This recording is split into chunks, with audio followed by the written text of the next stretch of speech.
Hey folks, Why Would You Ask That is a podcast that answers some of the weirdest questions. A lot of those are inappropriate for some listeners. If you're squeamish, easily disturbed, or just having a bad day, this may not be for you. But if you've got to know the answers like we do, stay tuned.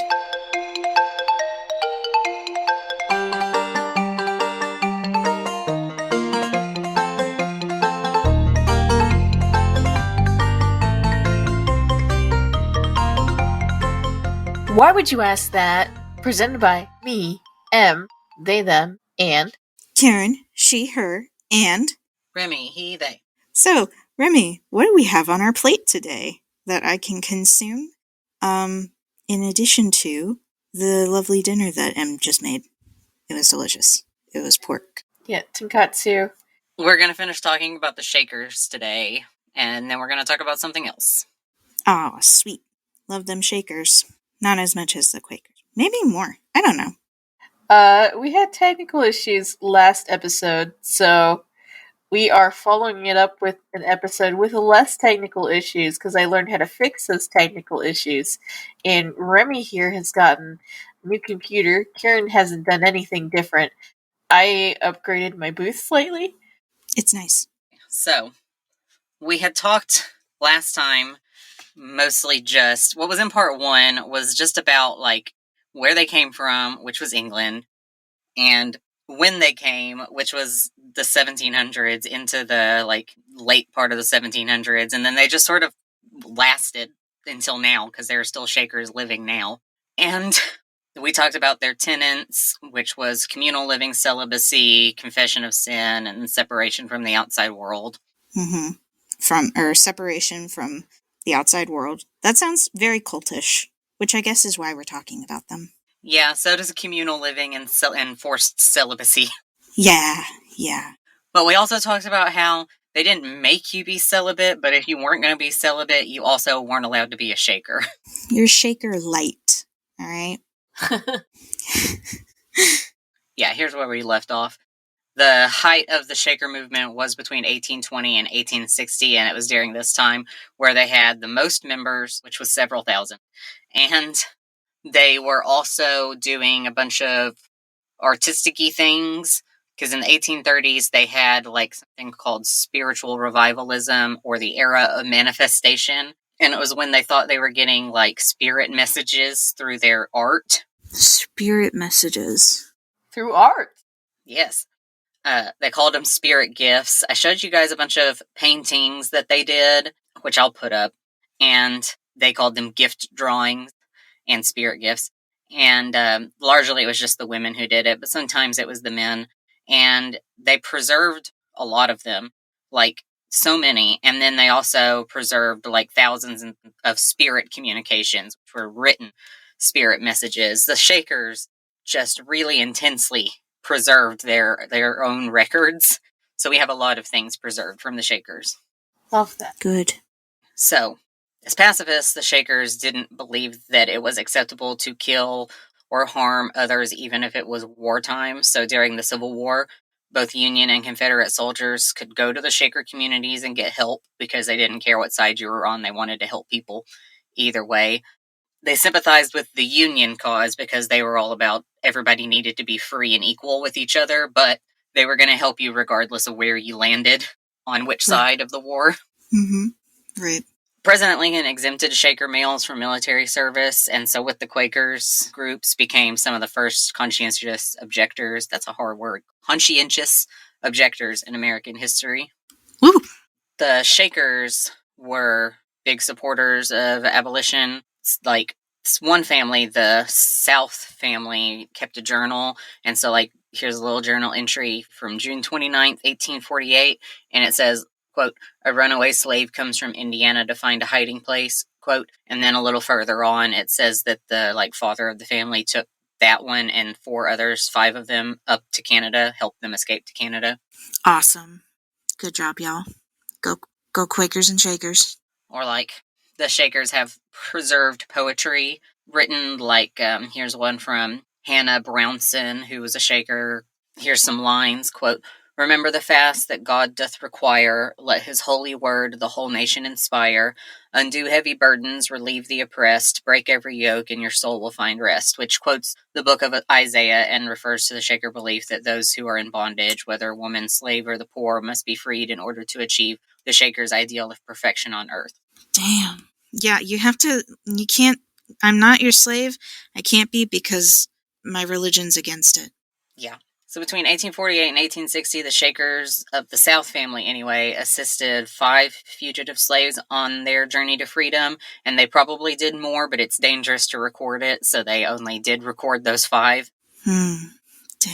And like with the Quakers, the Shakers were part of the Underground Railroad because the Shakers had African American members because they thought everybody needed to be equal and live together equally. So they had black members, and so their communities became like really good hiding places for runaways. Mm-hmm. What they would do is that, like, if a runaway slave came to one of their communities, they would just give them Shaker clothing, and they would just hide there in the Shaker clothing in plain sight. Nice. Wow. Good.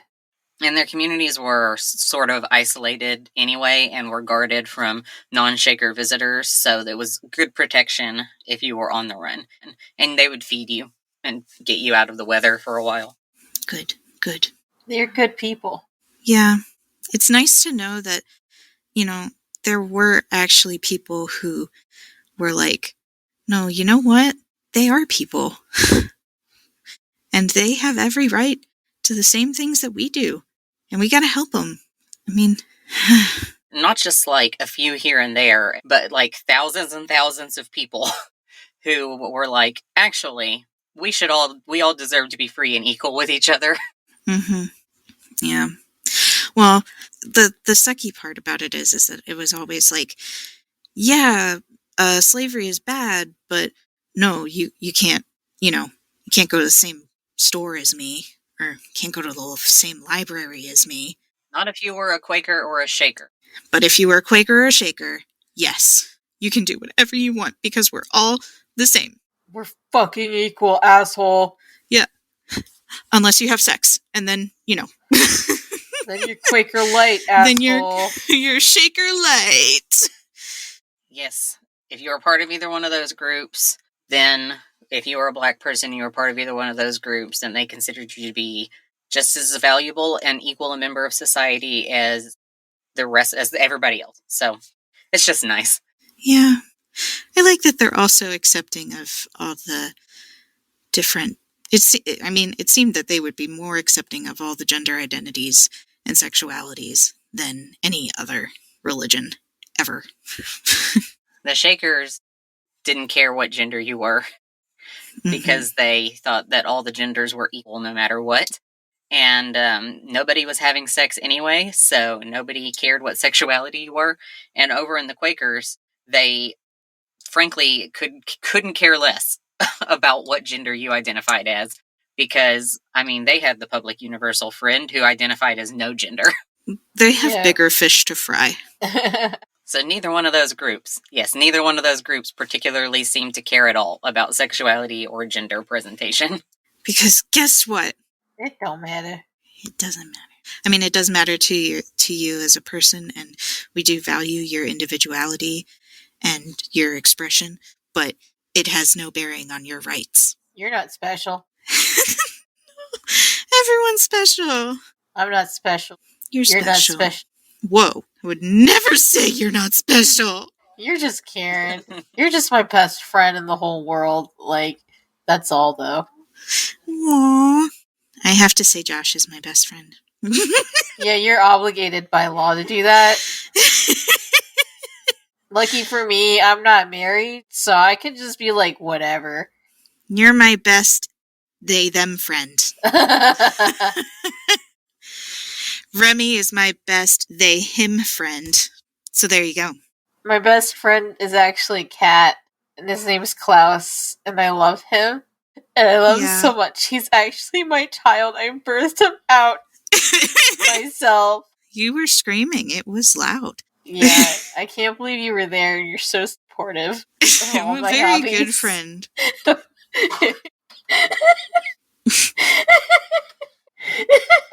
So the Shakers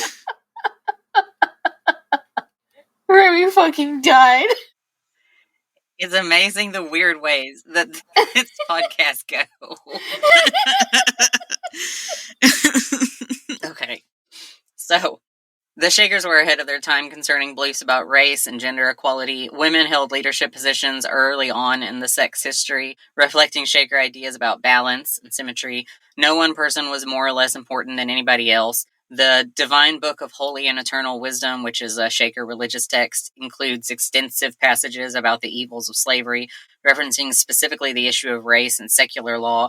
And this section concludes that slavery may be within the boundaries of the law of the land, but it is not within the boundaries of the laws of God.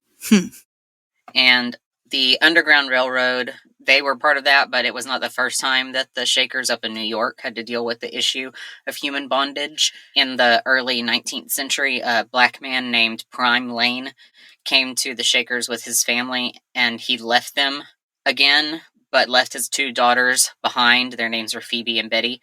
And then a short time later, he sued them. He sued the Shakers to get his daughters back, and then claimed that his children were actually his slaves. What the fuck? No. And the Shakers were like, well, if you're going to claim that these girls are your property, then we're going to claim that you abandoned your property and that actually they belong to us and we don't want to give them back. Yeah, there you go. Finders keepers, asshole.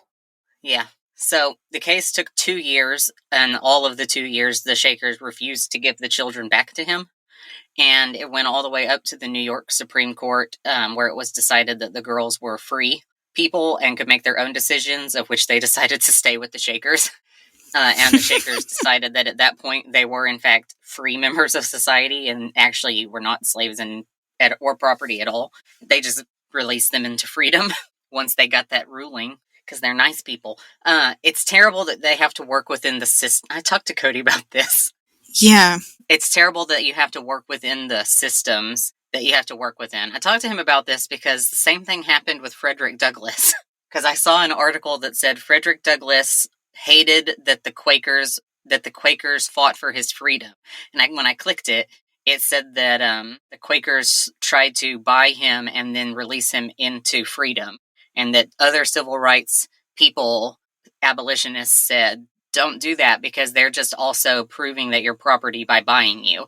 And he was like, I don't know what to tell you. He was like, I don't know what to tell you. Everybody has to work within the systems that are here, and I've been property my whole life, and they're trying to make me not. Yeah. Jeez. So me and Cody were talking about it, because the Shakers have to work within the systems that existed at the time. And the system said that until otherwise stated that the girls counted as property, and it's terrible. But the Shakers had to work in that system, and so the Shakers had to say, well, if she's property, she belongs to us. And then when the court said, yeah, you're right, the Shakers said, got you, now she's not property anymore. Booyah. Because now we've set her free. Boom. Bitch. Showed you, assholes. Yeah. So there was some mobs that happened because the mobs were angry about this turn of events, and they had to deal with that, the Shakers and the girls. And Betty, one of the girls, was captured, but then she managed to escape, and she went back to the Shakers.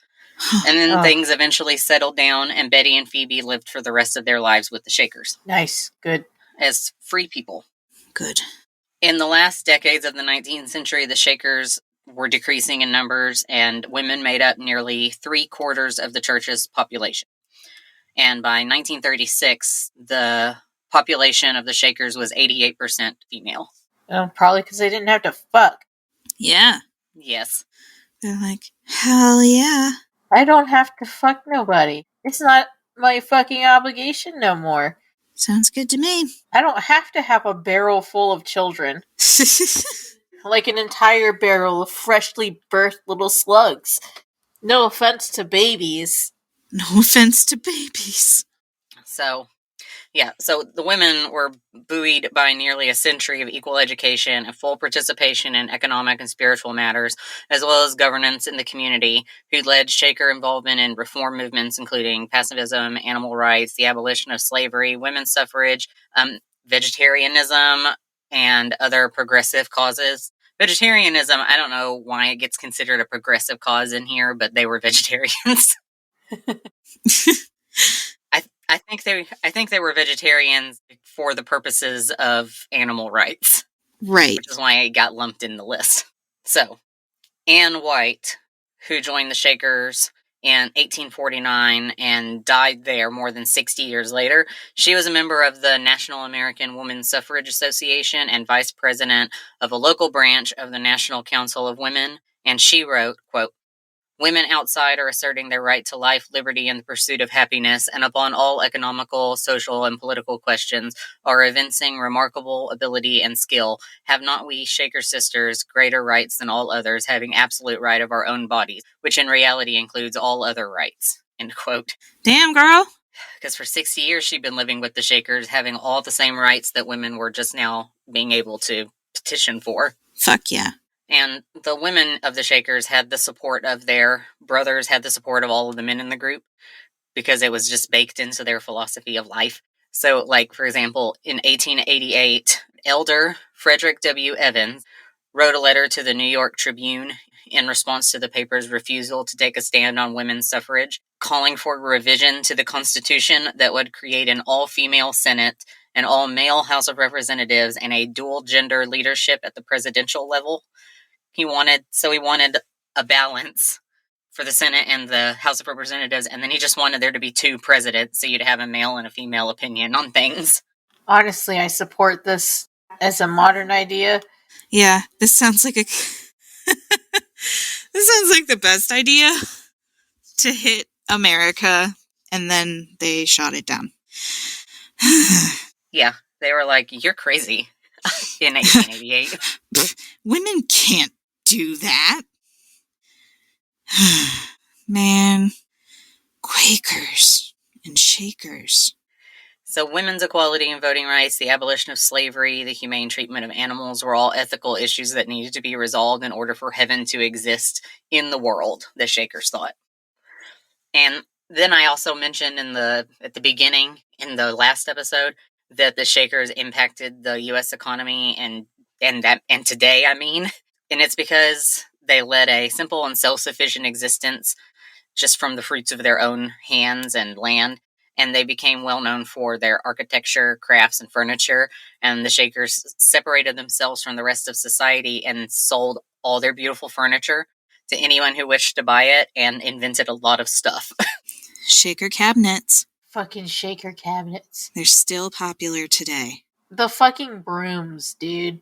Brooms. Yeah, their craftsmanship from back then for their furniture and their cabinets are things that people still really love.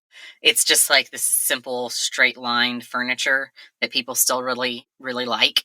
And yeah, brooms. They invented the broom, the modern broom, the corn broom specifically, but it's just like the simple, flat broom design that everybody has had at some point in their life nowadays. Because the Shakers built special rolling devices that took the dried and split corn stalks and tightly rolled them together and bound them into that flat broom shape. It still fucking wilds me out that they did that. Like, they made it. They made it happen, man. Shakers. Yeah. Movers. What else did they make? Well, the Shakers are believed to be the very first people to mass produce seeds through the mail in those little bitty paper packages, because they were super successful farmers and they would harvest, dry, and package their seeds to sell to the public. And they sold them in those little bitty packages. And so the concept caught on and like carried a huge impact on the way that farming progressed in America, and their abilities in agriculture being phenomenal. And they would just yield a ton of crops, and then they would just sell people those little seed packages through the mail. So cute. Oh my god. I love that. Everybody has seen the seed packages in the various stores, so. Mm-hmm. Yeah, they're still a big thing. And then, like, the Shakers were also thought to be the ones that invented, like, the apple peeler, the apple corer, the rolling pin, the dough mixer, the circular saw, and the clothespin, which, like, you could see theme here is the round, rolly shapes. They loved the wheel. They loved the wheel. The wheel is good. And so for the circular saw, somebody named Sarah Babbitt was an early American shaker toolmaker and inventor, and she's credited with inventions from the circular saw, spinning wheel head, and false teeth. Wait. Back up. List that again. List all her little inventions again. She's credited with inventions for the circular saw, spinning wheel head, and false teeth. And one of these is not like the other. And weren't false teeth like a thing? Okay. She invented a process for the manufacture of false teeth. Okay. And she never patented any of her inventions because the Shakers just did that. They just never patented things. Well, yeah, because they're like, we're the ones that are using it. And who would take our idea? That is so messed up. They just wanted to share things. Yeah. I love that. Free education. They're like, fuck capitalism. Then people were just like, well, I'm going to say that I invented this then. Yeah, and we're sitting here like, damn. So, how are Quaker relations with the indigenous peoples? I don't know that I even asked that in the beginning. That may be a question for another day. I'm just curious, since they're obviously, anti-slavery. But I don't know how. I mean, I would hope that they would see indigenous people as equal, but Everybody's equal. yeah. A little blurb here says that Shakers and Native communities got along with each other through their song and dance, their shared song and dance, and their shared practices of communal living and adoption and stuff like that, because they have a lot of shared practices. Oh my god, that's so nice to hear. Bye, y'all. I'm gonna go be a Shaker. And this says Native Americans organized the, quote, Indian Shaker Church in 1892. Oh, wow. I'm giving up this life and I'm going to go create brooms. All right. Well, I'll run the campaign in your absence. Okay, thank you. Goodbye. Goodbye. Well, Remy. Yes? She's off to go make chairs now. Are you back already? I mean, I am, yeah. They didn't Yeah. have Wi-Fi. I'm just kidding. I know that they would. They also didn't have Sunny, and I need him. The boy. The boy. Yeah, so I'm looking through this article, and it just says that at some point in 1882, one Native man of the, I don't know how to pronounce it correctly, so I'm not gonna, tribe up there just broke off from their tribe and formed a Shaker church group for members of the tribe who wanted to around Puget Sound, it says. Damn. And it says, some believers follow the gospel of Jesus Christ, but some do not believe in the Bible. They believed that the experience of the gospel is written in the subconscious. Shaker ritual includes the creation of sacred space and provides communication from this to the spirit world. Rituals protect believers from ego inflation or being overcome by evil. So they just sort of built their church like right off of the reservation. Wow. Like just right there next to the reservation. And it existed until 1932, I guess.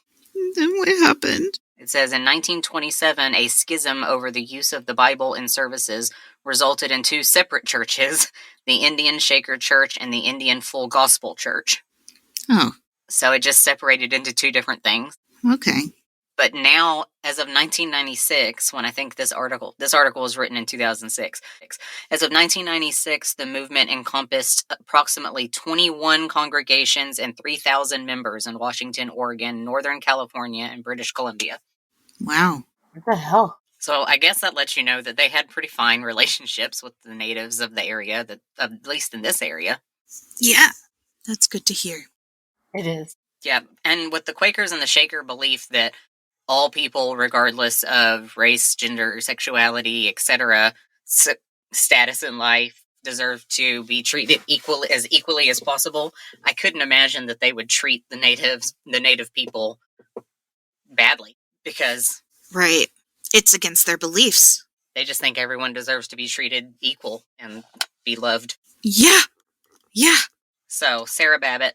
Where were we at? Sarah Babbitt circular saw. She was fed up with watching the Shaker men waste so much energy using two-man whip saws, so she just was like, you know what, a circle would do good here. So she just did a round rotating blade instead, and was credited with inventing that and used it in a local sawmill in 1813, and then 2 dudes came and took the idea and patented it. Fuck that, man. Fuck those 2 dudes. They suck. The wheel-driven washing machine. There's several patents issued to shakers, actually, because even though they didn't generally patent their work, I guess these ones did, between 1829 and 1858, with several improvements on a washing machine. So Nicholas Bennett was a shaker from Mount Lebanon, New York, and he had a patent on a wash mill, quote, and then he later transferred the patent to another shaker who registered it as, quote, improved washing machine. New and improved. We've got condensed milk. So this is like, condensed milk because everybody has used condensed milk at some point for something or has had somebody in their life use it. So most people have used probably the one that has the picture of the cow on it.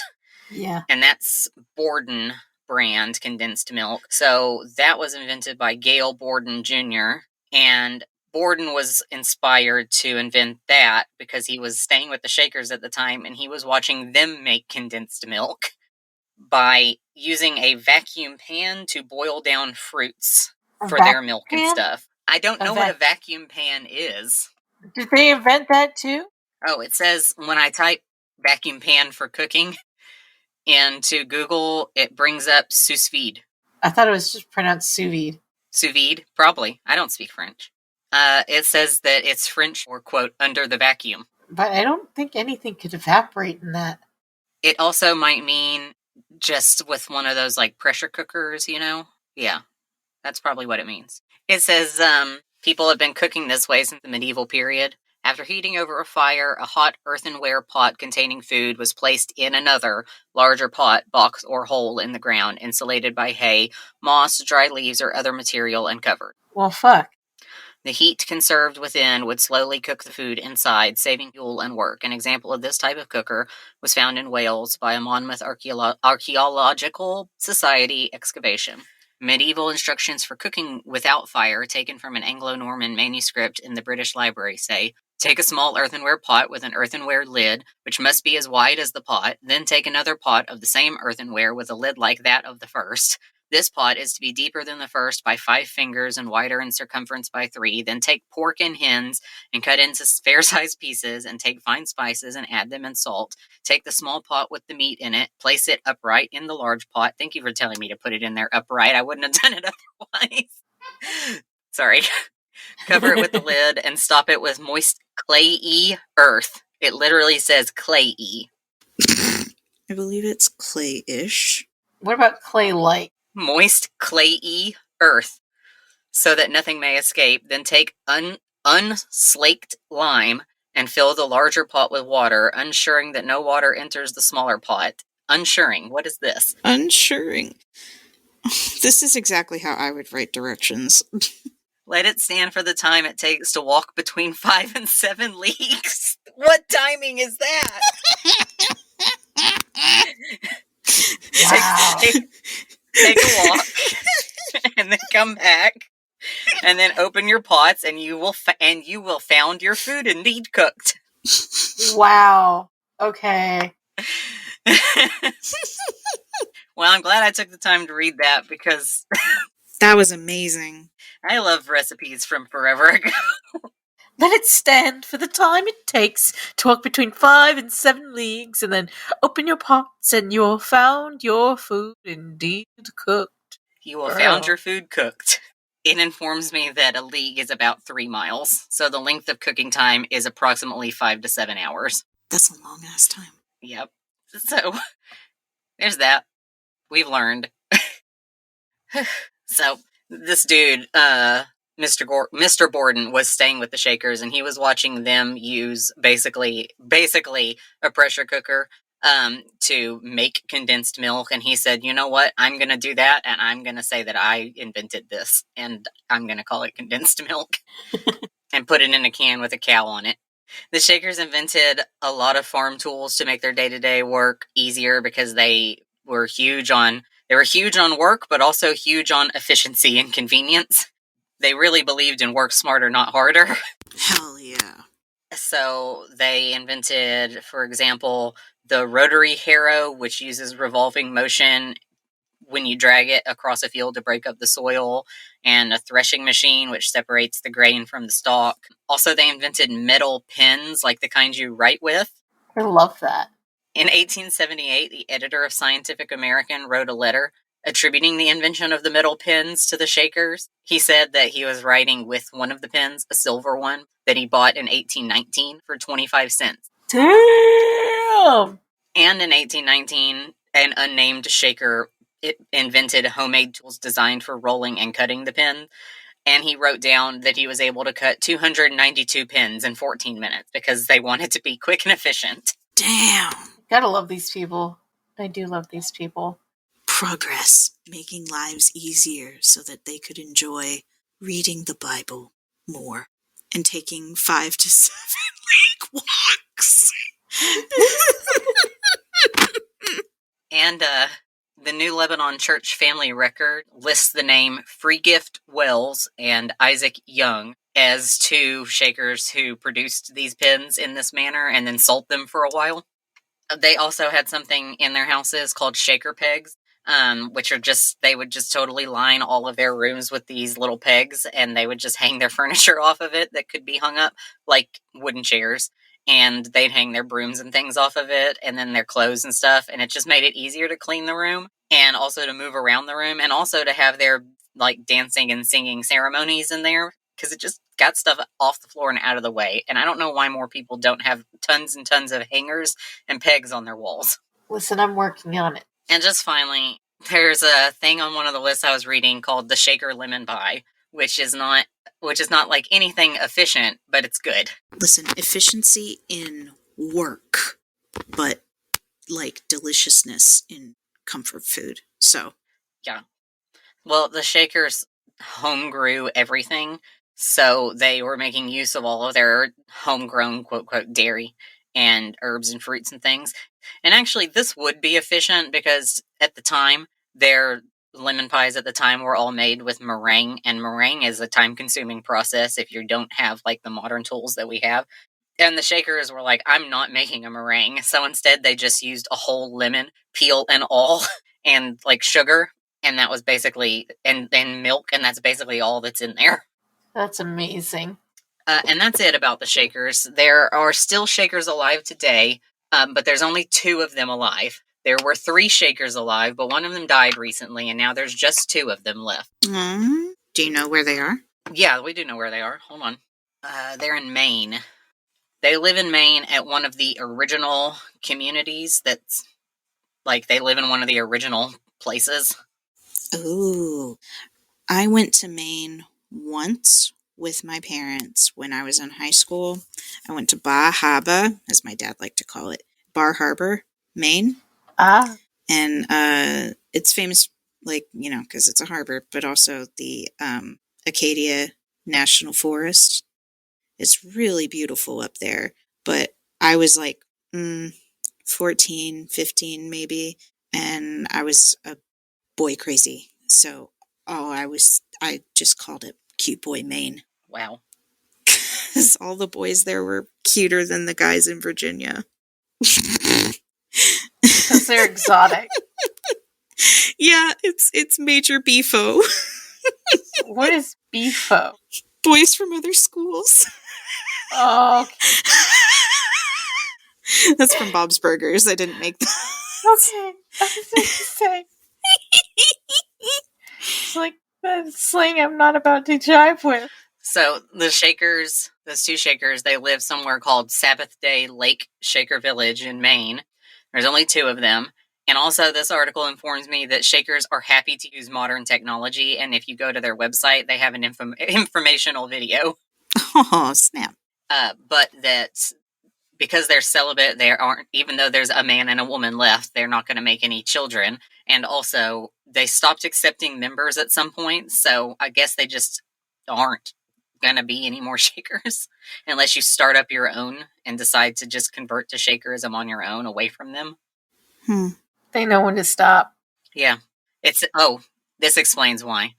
It says, there may be other residents of the Sabbath Day Lake community who have shown interest in joining the group, but it takes 5 years to gain full Shaker status, as somebody reported when they asked. So these last two members are named Brother Arnold Had, who's 60, and Sister June Carpenter, who's 78. So if you wanted to be a Shaker, you would have to take 5 years and hope that they live long enough to induct you into being a Shaker. Well, dang. Well, guys, that's it. After a lot of technical difficulties, you might notice some things are a bit off, but whatever. I hope you don't notice. Anyway, you could drop us a question at whywouldyouskthatpod@gmail.com, or you could go to our website, whywouldyouskthat.com, and fill out the little form there. Remy made it nice and easy for y'all to do that. And, alright, good night, everybody. Good night.